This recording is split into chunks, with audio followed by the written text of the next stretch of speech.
دو صحابہ کی قریب قریب میں کپڑے کی دو دکانیں تھیں، اور کسی نے ضد میں نہیں کھولی تھی۔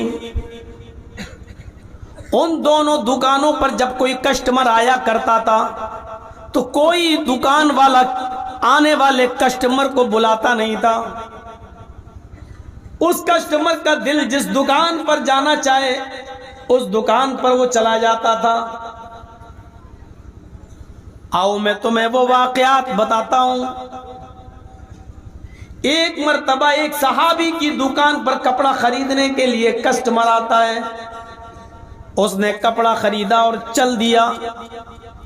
اب دوسرا کسٹمر تھوڑی دیر کے بعد آتا ہے، لیکن وہ بھی اسی دکان پر پہنچتا ہے جس دکان پر ایک کپڑا بیچا جا چکا ہے۔ اس نے دوسرے کسٹمر نے بھی اس سے کپڑا خریدا اور وہ بھی چلا گیا۔ تھوڑی دیر کے بعد تیسرا کسٹمر آتا ہے۔ تیسرا کسٹمر بھی اسی دکان پر آتا ہے جس دکان پر دو مرتبہ دو آدمی کپڑا خرید چکے ہیں۔ تیسرے آدمی نے بھی کپڑا خریدا اور وہ بھی جا چکا ہے۔ تھوڑی دیر کے بعد چوتھا کسٹمر آتا ہے اور وہ بھی اسی دکان پر جاتا ہے جس دکان سے تین لوگوں نے کپڑا خرید لیا ہے۔ کہتا مجھے کپڑا دکھاؤ۔ تین کسٹمرز کو کپڑا بیچنے والے صحابی کے دماغ میں ایک بات آتی ہے کہ میری دکان پر تین کسٹمر آ چکے ہیں صبح سے اب تک، اور میری بکری، میری بزنس، میری تجارت اتنی ہو چکی ہے، میں نے اتنا کما لیا ہے کہ آج شام کا چولہا میرے گھر میں جل جائے گا، میری بیوی اور میرے بچے شام کا کھانا کھا لیں گے۔ یہ چوتھا کسٹمر آیا ہے۔ میرے بھائی کی دکان پر ابھی تک ایک بھی کسٹمر نہیں آیا، میرے پڑوسی کی دکان پر ابھی تک ایک بھی کسٹمر نہیں آیا۔ کیوں نہ اس کسٹمر کو اس کی دکان پر بھیج دیا جائے؟ اس کی بھی تو بیوی ہے، اس کے بھی تو بچے ہیں، اس کو بھی تو اپنے بچوں کی روزی روٹی کی فکر ہے، اس کو بھی تو چولہا جلانے کی فکر ہے، وہ بھی تو اپنے بچوں کا کفیل ہے، وہ بھی تو ان کو کھانا کھلائے گا۔ اس صحابی نے اس کسٹمر سے کہہ دیا، چوتھے کسٹمر سے، بھائی جو کپڑا تم میری دکان سے خریدنا چاہتے ہو وہ اب ختم ہو گیا ہے، وہ اب میرے پاس نہیں ہے۔ اگر تمہیں اچھا کپڑا خریدنا ہے اور قیمتی کپڑا خریدنا ہے، مضبوط کپڑا خریدنا ہے، تو میرے پڑوس کی دکان پہ چلے جاؤ، میرے بھائی کی دکان پہ چلے جاؤ۔ حالانکہ وہ کپڑا اس کے پاس موجود تھا، لیکن اس نے نہیں دیا۔ اس نے کہا میرے پڑوس کی دکان میں چلے جاؤ، اس آدمی کے پاس چلے جاؤ۔ اس آدمی نے وہاں سے یہ آدمی اٹھا اور اس کے پڑوسی کی دکان پہ چلا گیا اور اس نے بھی کپڑا بیچ دیا ہے۔ وہ بھی کپڑا لے کر کسٹمر اس کی دوسرے صحابی کی دکان سے کپڑا خرید کر اپنے گھر چلا گیا۔ میرے بھائیوں، اس صحابی کی دکانوں میں جو دو دکانیں قریب قریب تھیں، تو اللہ کے رسول کی تعلیم سے ان دونوں کا دل اتنا مضبوط تھا، اتنا جڑا ہوا تھا، بھائی چارہ ایسا تھا کہ ہمارے تو تین کپڑے بک چکے ہیں، کیوں نہ اب اس کسٹمر کو اس کی دکان پہ بھیج دیا جائے، ہمارے گھر کا چولہا تو جل جائے گا، اس کے گھر کا چولہا بھی جلنا چاہیے۔ اور وہ اپنی دکان پر آنے والے کسٹمر کو دوسرے کی دکان پر بھیج دیا کرتا تھا۔ ایمانداری کے ساتھ بتائیے، کیا آج پورے سماج میں، سوسائٹی میں، چھوڑیے دوسری جگہ، موہن پور کے دکاندار ذرا اس بات پر غور کر کے بتائیں، کیا آج ہمارے سماج اور ہماری سوسائٹی اور ہمارے گاؤں میں کیا یہ جذبہ دیکھنے کو ہمیں اور آپ کو ملے گا؟ کیا رسول اللہ کی تعلیم کا یہ اثر آج ہم مولانا ہیں اور ہماری دکان ہے، لیکن ہم بھی اپنی دکان پر آنے والے کسٹمر کو آپ کی دکان پر نہیں بھیج سکتے ہیں، جبکہ قرآن و حدیث کی تعلیم ہمیں معلوم ہے لیکن ہم نہیں بھیج سکتے ہیں۔ دو بک گیا، تیسرا بھی میرا بکے، تیسرا بک گیا، چوتھا بھی میرا بکے۔ ہم تو یہ سمجھ رہے ہیں کہ میری دکان زیادہ چل رہی ہے کیونکہ ہم اچھا مال رکھتے ہیں، ہمارے اندر یہ جذبہ نہیں آ سکتا کہ دوسرے کے گھر میں بھی چولہا جلنا چاہیے۔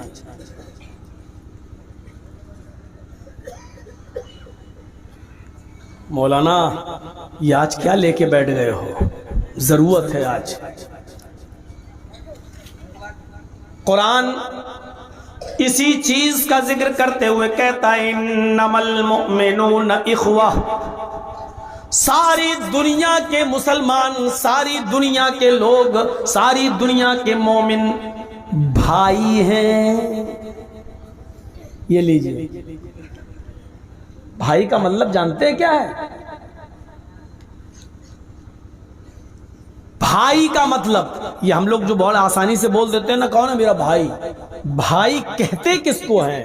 یہ لفظ آیا کہاں سے ہے؟ یہ بھائی کا معنی ہوتا کیا ہے؟ بھائی کہتے ہیں ایک دوسرے کے لیے قربانی دینے کا جذبہ رکھنے والے، ایک دوسرے کے جان اور مال کی حفاظت کرنے والے کو۔ اگر آپ مومن ہیں، اگر آپ مسلمان ہیں اور دوسرا بھی اگر آدمی مسلمان ہے تو وہ تمہارا بھائی ہے، اور بھائی کا مطلب یہ ہے کہ اب تمہارے اوپر ضروری ہے کہ اپنے دوسرے مسلمان بھائی کے جان اور اس کے مال کی حفاظت کی ذمہ داری تمہارے سر کے اوپر ہے۔ حجۃ الوداع کے خطبے میں اللہ کے نبی صلی اللہ علیہ وسلم اسی طرح اشارہ کرتے ہیں، اور کیا کہتے ہیں؟ آئے لوگوں، جس میدان میں آج ہم جمع ہیں، میدان عرفات میں جس میدان میں آج ہم جمع ہیں، ہو سکتا ہے کہ آئندہ سال پھر ہم اس میدان میں جمع نہ ہو سکیں، ہو سکتا ہے کہ یہ میرا آخری سال ہو سکتا ہے کہ آئندہ اللہ تعالیٰ مجھے اس میدان میں تم سے دوبارہ ملنے کا موقع نہ دے۔ اس لیے آج ہی سن لو، ان دماءکم واموالکم حرام علیکم کحرمت یومکم ھذا فی شہرکم ھذا فی بلدکم ھذا۔ اللہ کے نبی فرماتے ہیں سن لو، آئے صحابیوں، عرفات کے میدان میں جمع جتنے لوگ جمع ہیں، آئے عرفات کے میدان میں جمع ہونے والوں، سن لو، آئے 1,44,000 کے مجمع کے لوگوں سن لو، ان دماءکم و اموالکم، تم سب مسلمان ہو، مومن ہو، اور تمہارا خون اور تمہارا مال، ان دماءکم، تمہارا خون، و اموالکم، اور تمہارا مال، حرام علیکم کحرمت یومکم ھذا، حرام علیکم، ایک دوسرے پر حرام ہے، حرام علیکم، تم پر حرام ہے، تمہارے مسلمان بھائیوں کا خون اور تمہارے مسلمان بھائیوں کا مال تمہارے اوپر حرام ہے۔ نہ تم کسی کو ناجائز قتل کرنا، نہ تم کسی کو ناجائز مارنا، نہ تم کسی کو ناجائز ستانا، نہ تم کسی کو بلا وجہ قتل کرنا، اور نہ ہی تم کسی مسلمان کے مال کو ناجائز طریقے سے غصب کرنا، نہ حرام طریقے سے اس کا مال لینا، نہ ناجائز طریقے سے اس کی جیب کا پیسہ، اس کی جیب کی رقم کو اپنے اوپر استعمال کرنے کی کوشش کرنا۔ اس میں ساری چیزیں شامل ہیں۔ ہماری موبائل کی دکان ہے، ایک مسلمان بھائی ہماری دکان پر آیا، صاحب مولانا صاحب یہ موبائل ذرا چیک کر لیجئے، دیکھیے کچھ گڑبڑ کر رہا ہے۔ مولانا صاحب ماہر ہیں، موبائل میکینک ہیں، اچھی طریقے سے ادھر ادھر دیکھا، معلوم ہے 100 روپے کی ایک چیز ہے گڑبڑ کر رہی ہے، اور ہم نے اس کو کیا کہہ دیا، اس کی یہ خراب ہے، یہ خراب ہے، یہ خراب ہے، 800 روپے لگیں گے۔ اس نے کہا تھوڑا بھائی کم بڑھ کر لو، اور ہوتے ہوتے معاملہ 500 پر آ گیا۔ آپ نے کہا ٹھیک ہے 2 گھنٹے کے بعد لے جانا۔ آپ کو معلوم ہے کہ 100 روپے کا مال میں 100 روپے کی چیز ڈال کر یہ موبائل صحیح ہو سکتا ہے، لیکن آپ نے اس سے 800 مانگے اور 500 میں طے ہو گیا۔ یہ معاملہ بھی اموالکم کے اندر ہے، یعنی ایک مسلمان ہو کر تم دوسرے مسلمان کی جیب پر اس طریقے کا ڈاکہ نہیں ڈال سکتے ہو، حرام ہے تمہارے لیے دوسرے مسلمان کے ساتھ ایسا کرنا۔ اس کا یہ مطلب نہیں کہ غیر مسلموں کے ساتھ ایسا کرنا جائز ہے، یہاں غیر مسلموں کا میٹر ہی نہیں ہے، کیونکہ ابھی ہم اسلامی بھائی چارہ بتلا رہے ہیں. غیر مسلموں کے تعلق سے تقریر کہیں اور کبھی اور کسی دوسرے موقع پر ہم کریں گے، ان کے ساتھ اسلام نے کیا بتایا ہے. آج ہم یہاں پر صرف مسلمان کے ساتھ یہ بتلا رہے ہیں. اگر آپ اس طریقے سے کسی کے مال پر، کسی کی جیب پر ڈاکہ ڈالتے ہیں تو یہ بھی غلط ہے. ان اموالکم ان دماءکم واموالکم حرام علیکم کحرمت یومکم ھذا. آئے لوگوں، جس طریقے سے آج کا دن حرام ہے، حرمت والا، حرام کا مطلب حرمت والا، جس طریقے سے آج کا دن بابرکت ہے، حرمت والا ہے. فی بلدکم ھذا فی شہرکم ھذا، جس طریقے سے تمہارا یہ شہر مکہ حرمت والا ہے، جس طرح تم مکے کی عزت کرتے ہو، جس طرح یہ مہینہ ذی الحجہ کا یہ مہینہ حرمت والا ہے، جس طریقے سے یہ مہینہ ذی الحجہ کا حرمت والا، جس طریقے سے آج کا دن حجۃ الوداع کا دن یہ حرمت والا، جس طرح یہ مکہ قابل عزت، اسی طریقے سے دوسرے مسلمان کی جان بھی عزت والی ہے، اس کا مال بھی عزت والا ہے. تمہارے اوپر ضروری ہے کہ تم اس کے مال کی اور خون کی، اس کی جان کی اور مال کی حفاظت کرو. یہ تمہارے اوپر ضروری ہے. نہ تم کسی کو ناجائز طریقے سے قتل کر سکتے ہو، اور نہ ناجائز طریقے سے تم کسی کا مال ظلمن یا دھوکہ دے کر آپ استعمال نہیں کر سکتے.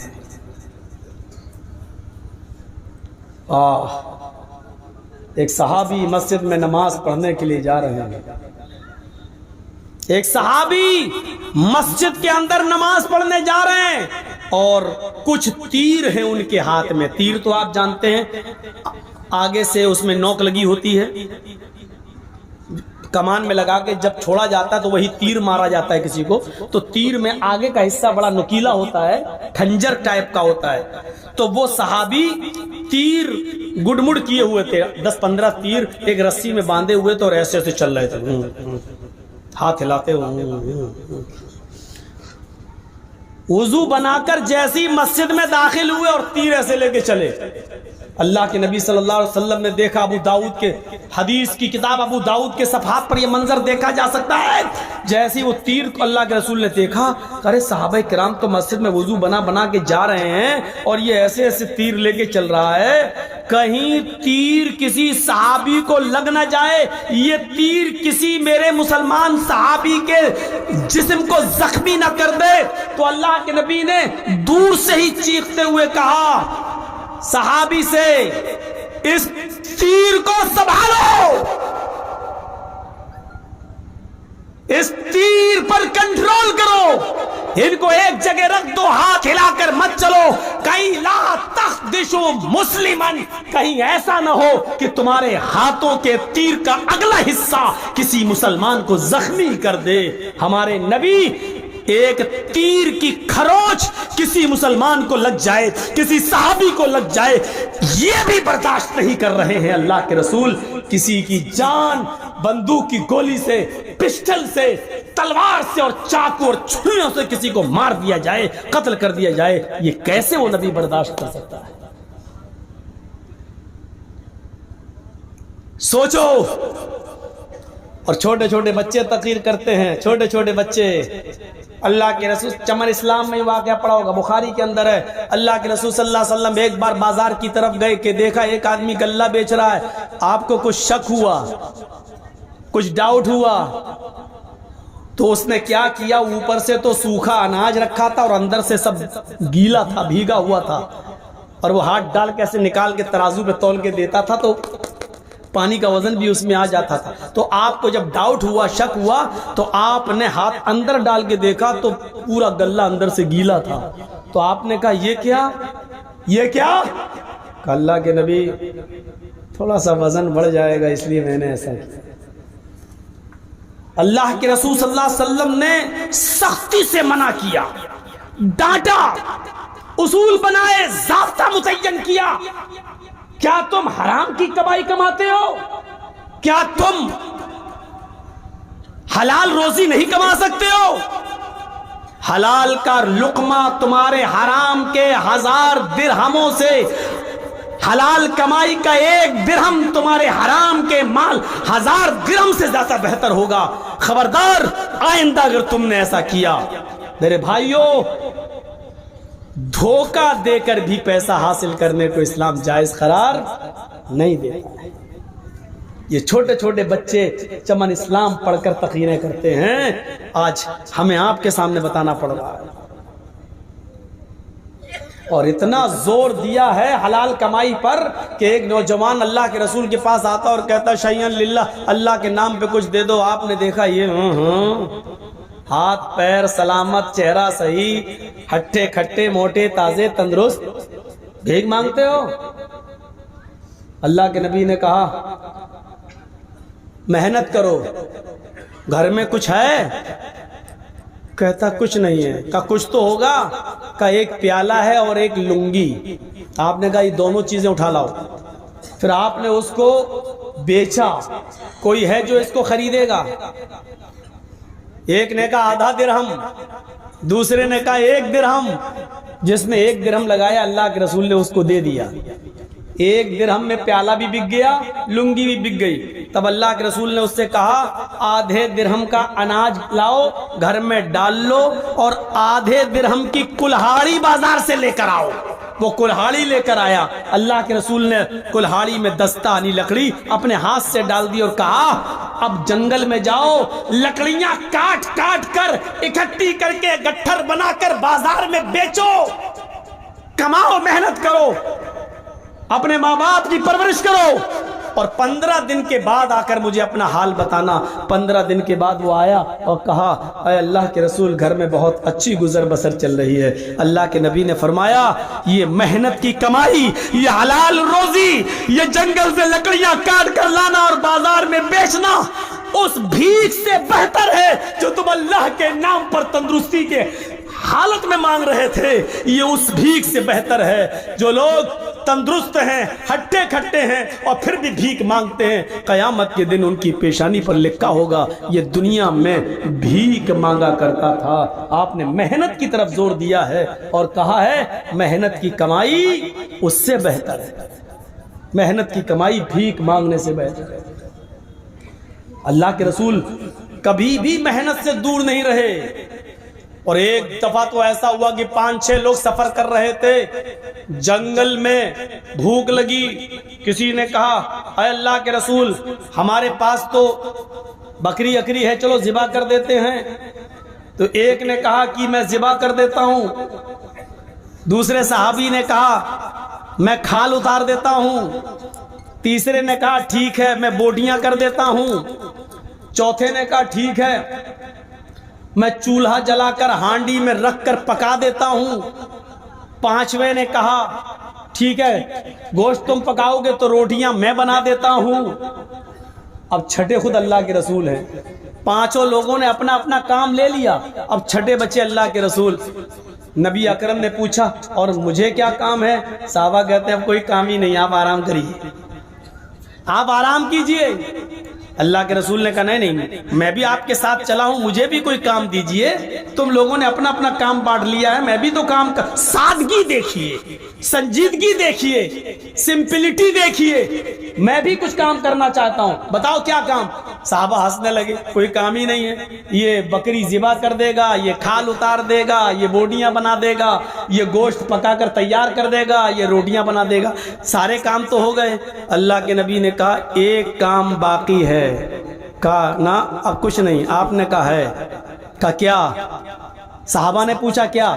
اللہ کے نبی نے کہا شرط ہے، میں بتاؤں گا تو اس کام کو میں ہی کروں گا.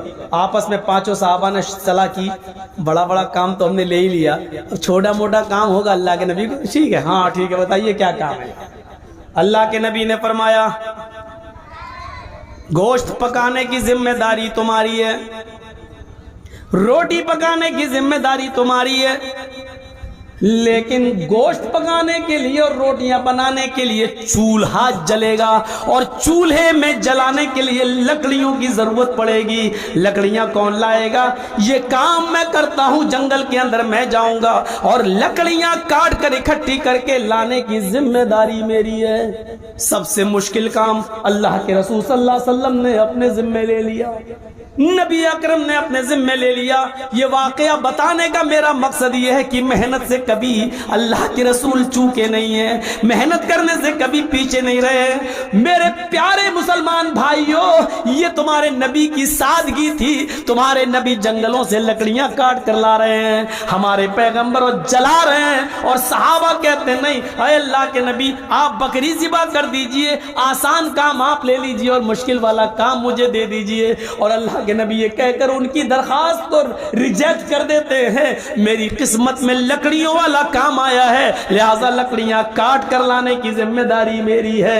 اب یہ تو اپنی اپنی قسمت ہے، آسان کام تمہیں ملا ہے، مشکل کام مجھے ملا ہے، یہ اپنی اپنی قسمت ہے، میں اپنا حصہ تمہیں نہیں دے سکتا۔ اور پھر حدیث کی کتابیں بتاتی ہیں کہ اللہ کے رسول ہی لکڑیاں کاٹ کر لائے اور آپ نے چولہا جلایا اور لکڑیاں کاٹی اور پھاڑنے کا کام اللہ کے نبی نے کیا۔ میرے بھائیوں، یہ واقعہ میں بتلا رہا کہ محنت کس طریقے سے اللہ کے رسول صلی اللہ علیہ وسلم نے کی اور کرنے کا ایک میسج دے گئے کہ یہ ہے کام۔ کوئی مقابلہ کر سکتا ہے اس کام کا؟ یہاں تو ایسے ایسے لوگ پیدا ہو گئے ہیں، کوئی گرج لے کے اڑ رہا ہے، کوئی ہوا میں اڑ رہا ہے، کوئی پھونک مارو تو پورا قلعہ تباہ ہو جا رہا ہے۔ چمتکار کے نام پر بہت سی چیزیں ہمیں دیکھنے کو مل رہی ہیں، لیکن حقیقت یہ ہے کہ جو کڑی محنت اللہ کے رسول نے کر کے دکھائی وہ ہمیں نہیں مل سکتی۔ سادگی تو ایسی کہ حضرت انس جنہوں نے 10 سال تک اللہ کے رسول کی خدمت کی فرماتے ہیں کان رسول اللہ صلی اللہ علیہ وسلم یعود المریض ویشہد الجنازہ ویرکب الحمار ویجیب دعوت العبد۔ یہ سادگی کے 4 نمونے پیش کیے کس نے؟ محمد رسول اللہ کی خدمت کرنے والے، 10 سال تک سیوا کرنے والے حضرت انس رضی اللہ تعالیٰ عنہ نے، جس نے 10 سال نبی کے سر و پیر دبائے ہوں، نبی کے وضو کے لیے پانی بھر بھر کے لا کے برتن میں دینے والے، 10 سال تک خدمت کرنے والے حضرت انس کیا کہہ رہے ہیں؟ اللہ کے رسول کی حالت یہ تھی کان رسول اللہ صلی اللہ علیہ وسلم یعود المریض، مریض کی عیادت کرنے جاتے تھے، چھوٹا ہو یا بڑا، امیر ہو یا غریب، آپ سب کی عیادت کے لیے جاتے تھے، سب کی۔ ارے اس بڑھیا کی عیادت کرنے چلے گئے جو بیمار تھی اور جو کوڑا پھینکا کرتی تھی اور ڈالا کرتی تھی اللہ کے نبی کے اوپر۔ اگرچہ بعض محدثین نے اس واقعے کے ضعف کی طرف اشارہ کیا ہے، لیکن سیرت کی کتابوں میں ایک بڑی سیرت نگاروں کی تعداد اس واقعے کا ذکر کرتی ہے۔ اور چلو اس واقعے کو ہم مان لیتے ہیں تھوڑی دیر کے لیے ضعیف، لیکن وہ واقعہ تو صحیح بخاری کے اندر موجود ہے کہ ایک 12 سال کا یہودی بچہ جو اللہ کے نبی کی خدمت کرتا تھا، نبی کی باتیں سننے آتا تھا، جب وہ بیمار ہوا تو اللہ کے رسول اس 12 سال کے بچے کو دیکھنے کے لیے بھی چلے گئے، یہودی بچے کی عیادت کرنے کے لیے چلے گئے۔ جب اللہ کے نبی اس یہودی بچے کے پاس بیٹھتے تو وہ آخری سانسیں لے رہا تھا اور اس کی سانسیں اکڑ رہی تھی، ایسے کر رہا تھا، ایسے، یہاں اس کی جان اٹکی ہوئی تھی۔ اللہ کے نبی صلی اللہ علیہ وسلم نے اس کے سینے پر ہاتھ رکھا اور اس سے کہا آئے بچے قل لا الہ الا اللہ محمد رسول اللہ۔ اے یہودی بچے، اس وقت تیری جاں کنی کا عالم ہے اور تو نے میری اتنی دن خدمت کی ہے، میں تیرے سرہانے پر بیٹھا ہوا ہوں، آج بھی میں تیری ہمدردی میں تیرے پاس آیا ہوا ہوں، کیا اس وقت تو یہ کلمہ پڑھ سکتا ہے؟ کیا تو اس بات کا اقرار کرتا ہے کہ اللہ کے علاوہ کوئی معبود نہیں اور محمد صلی اللہ علیہ وسلم اللہ کے رسول ہے؟ اس یہودی بچے نے اپنے باپ کی طرف دیکھا، اگر یہ کلمہ پڑھ لیتے ہیں تو کہیں میرے باپ مجھ سے ناراض نہ ہو جائیں، اپنے باپ کی طرف دیکھا۔ باپ پہلے ہی سے جانتا تھا کہ اس بچے کا دل محمد رسول اللہ سے بہت مانوس ہے، یہ نبی کے پاس جاتا تھا، نبی کی باتیں سنتا تھا، نبی کی سچائی کا اعتراف کرتا تھا، نبی کے واقعات آگے گھر میں بتاتا تھا، اللہ کے رسول سے سچی محبت کرتا تھا۔ باپ نے دیکھا کہ میرے بچے کا دل شروع سے ہی محمد رسول اللہ کی طرف مائل تھا، تو آخری وقت میں اپنے بیٹے کا دل میں کیوں توڑوں؟ تو انہوں نے اشارہ کر دیا سر سے، ہاں بیٹے تم شروع سے ہی نبی کی تعریف کرتے تھے، اگر تمہارا دل محمد رسول اللہ پر مائل ہے تو تم یہ کلمہ پڑھ سکتے ہو، میری طرف سے پوری اجازت ہے۔ اپنے باپ کے سر کا اشارہ دیکھا تو اس یہودی بچے کے چہرے پہ مسکراہٹ آ گئی، اور اس نے اپنی لکلانے والی لکنت جو ہوتی ہے آخری وقت میں اس ہکلانے والی زبان سے کلمہ پڑھا، اشہد ان لا الہ الا اللہ و اشہد ان محمدن عبدہ و رسولہ۔ اس یہودی بچے نے جیسے یہ کلمہ پڑھا اور 2-3 لمبی لمبی سانسیں لی کرتے ہوئے، اور اسی وقت اس کا انتقال ہو جاتا ہے۔ اس کلمے کو پڑھنے کے بعد 2-3 سانسیں لیتا ہے اور اس کا انتقال ہو جاتا ہے۔ اللہ کے نبی صلی اللہ علیہ وسلم بیٹھے تھے، جب آپ نے دیکھ لیا کہ اس کا انتقال ہو گیا تو کھڑے ہو گئے، اور کھڑے ہو کر فرماتے ہیں الحمدللہ الذی انقذہ من النار، ساری تعریفیں اس اللہ کے لیے ہیں جس نے آخری وقت میں اس بچے کو جہنم کی آگ سے بچا لیا۔ ساری تعریفیں اس اللہ کے لیے ہیں جس نے آخری وقت میں اس بچے کو کلمہ توحید پڑھنے کی توفیق دی اور جہنم سے بچا لیا۔ تو بتانے کا مقصد یہ ہے کہ آپ نہ چھوٹا دیکھتے تھے نہ بڑا، امیر دیکھتے تھے نہ غریب، یہ نہیں دیکھتے تھے کہ کون کس دھرم سے اور مذہب سے ہے، آپ اس کی عیادت اور تیمارداری کرنے کے لیے جایا کرتے تھے۔ یہ سادگی تھی آپ کی۔ وَيَشْهَدُ الْجَنَازَةَ، حضرت انس کہتے ہیں نبی کی سادگی کا حال یہ تھا کہ آپ ہر ایک کے جنازے میں بھی شریک ہو جایا کرتے تھے۔ امیر کا انتقال ہو پھر بھی جاتے تھے، غریب کا انتقال ہو پھر بھی جاتے تھے۔ ارے آپ تو عبداللہ ابن ابی ابن سلول، جس نے زندگی بھر نبی کو گالی دی، جس نے زندگی بھر نبی کو ستایا، یہاں تک کہ اس نے اللہ کے رسول کی پیاری چہیتی بیوی حضرت عائشہ پر بھی گندی تہمت لگائی۔ میرے پیارے ساتھیوں، اما عائشہ پر بھی جس نے زنا کی تہمت لگائی۔ میرے پیارے بھائیوں، جب عبداللہ ابن ابی کا انتقال ہوتا ہے تو اللہ کے نبی صلی اللہ علیہ وسلم اس کو بھی اپنی چادر اتار کر دے دیتے ہیں کہ آئے عبداللہ ابن ابی کے بیٹے، اگر تیرے باپ کی مغفرت میری چادر سے ہو سکتی ہے تو کفن کی جگہ پر اس چادر کو اڑا دے۔ اس نے کہا جنازے کی نماز پڑھا دو۔ اللہ کے نبی اس کا جنازہ بھی پڑھانے کے لیے کھڑے ہو گئے، لیکن اللہ تعالیٰ نے منع کر دیا، اے محمد صلی اللہ علیہ وسلم 70 مرتبہ بھی اگر تم اس کے لیے دعائے مغفرت کرو گے تو میں قبول نہیں کروں گا۔ تب ہٹ گئے۔ تو آپ تو اپنے مخالف اور اپنے دشمن کے بھی جنازے میں شریک ہو جایا کرتے تھے۔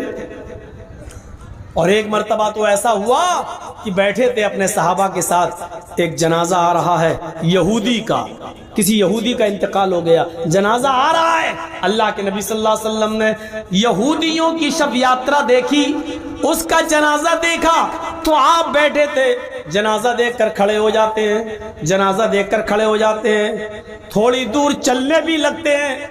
جب جنازہ آگے بڑھ گیا تو صحابہ نے بڑے تعجب سے پوچھا، اے اللہ کے رسول، آپ ایک یہودی کے جنازے کو دیکھ کر بھی کھڑے ہو گئے؟ یہودی کا جنازہ دیکھ کر کھڑے ہو گئے؟ ارے مرنے والا تو یہودی تھا، یہودی کو جنازے کو دیکھ کر کھڑے ہو گئے آپ؟ تو اللہ کے نبی نے جو جواب دیا وہ جواب کتنا پیارا تھا، فرمایا ہاں میں یہودی کے جنازے کو دیکھ کر کھڑا ہو گیا اس لیے کہ مرنے والا بھی انسان تھا،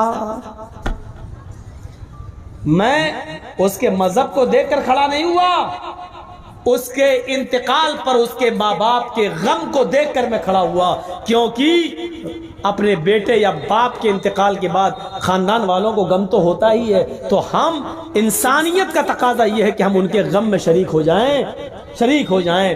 یعنی تمہیں افسوس ہے اس کے انتقال پر، ہمیں بھی افسوس ہے. افسوس کرنا کوئی بری چیز نہیں. جنازے میں شرکت کر لیا کرتے تھے کسی کا بھی. اور سادگی کا حال یہ ہے وَيَرْكَبُ الْحِمَارِ، آپ گدھے کی سواری بھی کر لیا کرتے تھے.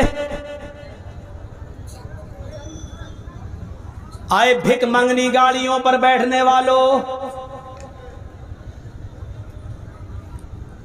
شادی سے پہلے سائیکل چلانے والوں، اور شادی کے بعد لڑکی کا باپ تمہیں انٹرنیشنل بھکاری سمجھ کر موٹر سائیکل دے دیتا ہے. آئے اپنے سسر کی بھیک میں ملی ہوئی موٹر سائیکل پر بیٹھ کر سفر کرنے والوں، اب جو اڑ کے بھاگے گا میں سمجھوں گا یہ بھکاری ہے، اسی کو موٹر سائیکل ملی ہے. اب اڑو یہاں سے، جاؤ دیکھیں کون جاتا ہے. یہ بڑھو میاں جا رہے ہیں، دیکھو.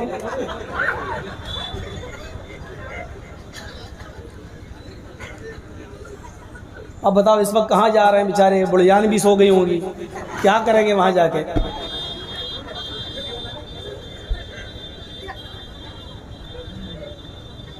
نبی کی سادگی کا عالم دیکھو. وَيَرْكَبُ الْحِمَارِ، گدھے کی سواری کر لیا کرتے تھے. کل تک سائیکل چلانے والے کو اگر موٹر سائیکل مل جائے، پھر موٹر سائیکل ایک دن اگر نہ ہو، کوئی دوست لے جائے اور آپ کو ضرورت پڑ جائے کہیں جانے کی، تو جلدی سائیکل نہیں اٹھائیں گے. کیوں؟ ہٹ. باپ کہہ رہا بیٹے سائیکل سے، ہاں سائیکل سے جاؤں گا. یعنی اب تک موٹر سائیکل چلائی ہے تو اب موٹر سائیکل چلانے والا سائیکل کو جلدی ہاتھ نہیں لگائے گا. 4 ویلر چلانے والا جلدی بائک کو ہاتھ نہیں لگائے گا. بڑی گاڑی چلا لی تو اب بائک نہیں. تم کتنی ہی اچھی گاڑی پر بیٹھ جاؤ، لیکن جس سواری پر محمد رسول اللہ بیٹھے ہیں اس سے افضل تو کوئی سواری نہیں ہو سکتی ہے. آپ ہوائی جہاز پر بھی بیٹھے ہوں، سب سے زیادہ تیز چلنے والی سواری ہوائی جہاز، یہ ایروپلین، لیکن اللہ کے رسول تو اس سے بھی زیادہ تیز رفتار سواری پر سوار ہو چکے ہیں، براق. ایک ہی رات میں بیت المقدس بھی ہو آئے، جنت بھی دیکھائے، جہنم بھی دیکھائے، جہنمیوں کا مشاہدہ بھی کرائے، رات میں واپس بھی آ گئے. سبحان الذی اسری بعبدہ لیلا من المسجد الحرام الی المسجد الاقصی. ایک ہی رات میں بیت المقدس بھی ہو آئے، جنت بھی دیکھ آئے، جہنم بھی دیکھ آئے.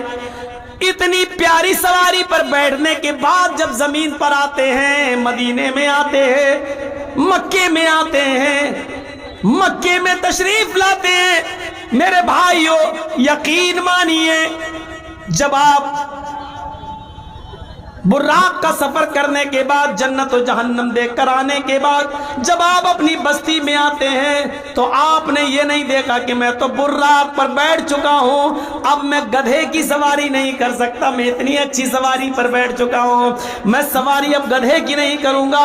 اللہ کے نبی صلی اللہ علیہ وسلم براق پر بیٹھنے کے بعد جب اپنی بستی میں آئے تو اس کے باوجود بھی آپ گدھے کی سواری کیا کرتے تھے، گدھے پر بیٹھا کرتے تھے. آپ نے اونٹنی کا سفر بھی کیا ہے، آپ اونٹ پر بھی بیٹھے، گھوڑے پر بھی بیٹھے، لیکن بخاری کی یہ روایت بتاتی ہے کہ اللہ کے نبی گدھے کی سواری بھی کیا کرتے تھے، گدھے پر بھی بیٹھا کرتے تھے. یہ سادگی کا حال تھا. مولوی جرجیز کو اگر پاکڑ سے آپ اپنی بستی میں لانا چاہیں اور ٹوٹو لے کے پہنچ جائیں، چلیے مولانا صاحب کیا لائے ہو؟ ٹوٹو. تو شاید میری آتما بھڑک جائے، کمینہ اتنا بڑا جلسہ کر رہا، ٹٹی لے آیا، بیٹری والی گاڑی لے آیا.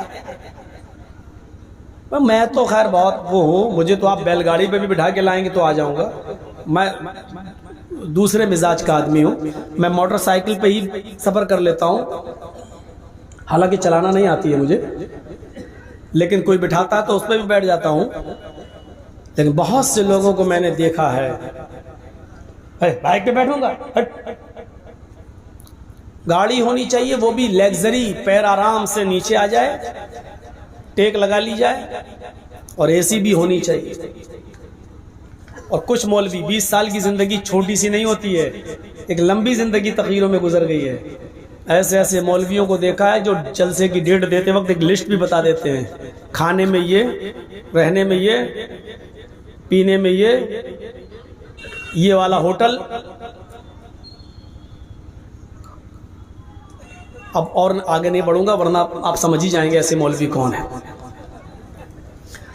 تو ایک لسٹ تیار ہو جاتی ہے پوری، اور کرنا پڑتا لوگوں کو. بھائی مولانا مہمان ہے ہمارے، مہمان ہے.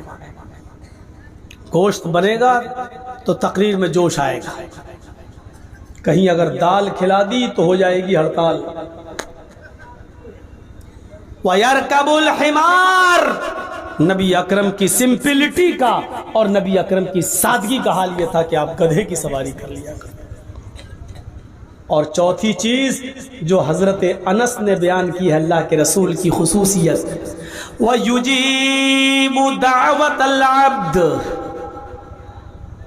کھانا کھانے کے لیے اگر آپ کا کوئی معمولی غلام بھی اگر دعوت کر دے، آپ کا معمولی غلام بھی اگر کوئی دعوت کر دے تو اللہ کے رسول اپنے غلام کی دعوت کو بھی قبول کر لیا کرتے تھے، اور غلام کے گھر بھی چلے جایا کرتے تھے، اور غلام کے ساتھ بیٹھ کر ایک ہی دسترخوان پر ایک ہی پیالے میں اپنے غلام کے ساتھ بھی کھانا کھا لیا کرتے تھے. چاہے کتنے بڑے سیاسی لوگ ہوں اور یہ کہتے ہوں، لیکن ہم نے ساتھ میں کھانا کھاتے ہوئے نہیں دیکھا ہے جو اپنے غلاموں اور اپنے نوکروں کے ساتھ بھی کھانا کھا رہے ہوں. ایسا ہم نے نہیں دیکھا. یہ نبی اکرم کی صفت تھی. اور ایک مرتبہ تو بڑا عجیب معاملہ سامنے آیا. نبی اکرم کی ایک لونڈی خادمہ، نبی اکرم کی ایک خادمہ تھی، بکری کے بچے سے کھیل رہی تھی. اللہ کے رسول نے آواز دی، اس نے سن لیا کہ اللہ کے رسول بلا رہے ہیں لیکن نہیں آئی. دوبارہ آواز دی، وہ نہیں آئی. تیسری بار آواز دی، آواز تو سن لی لیکن نہیں آئی. آپ نے حضرت عائشہ سے کہا دیکھو تو کہاں چلی گئی. انہوں نے دروازہ کھولا، دیکھا وہ تو باہر ہی بیٹھی ہے. کہا کہ اللہ کے رسول نے تجھے 3 مرتبہ آواز دی، کیا تو نے سنا نہیں؟ وہ بولی سنا. پھر بھی نہیں آئی، کچھ نہیں بولی. حضرت عائشہ نے کہا اللہ کے رسول اس نے تو 3 مرتبہ آپ کی آواز سنی پھر بھی نہیں آئی، چلیے سزا دیجیے اس کو.